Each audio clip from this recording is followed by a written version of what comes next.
Yo que marché, on va vous dire que nous avons problème, nous allons voler. On a ça.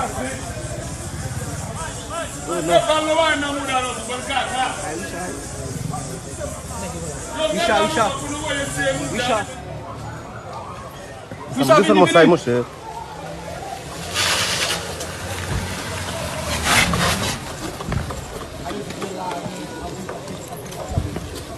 Monsieur,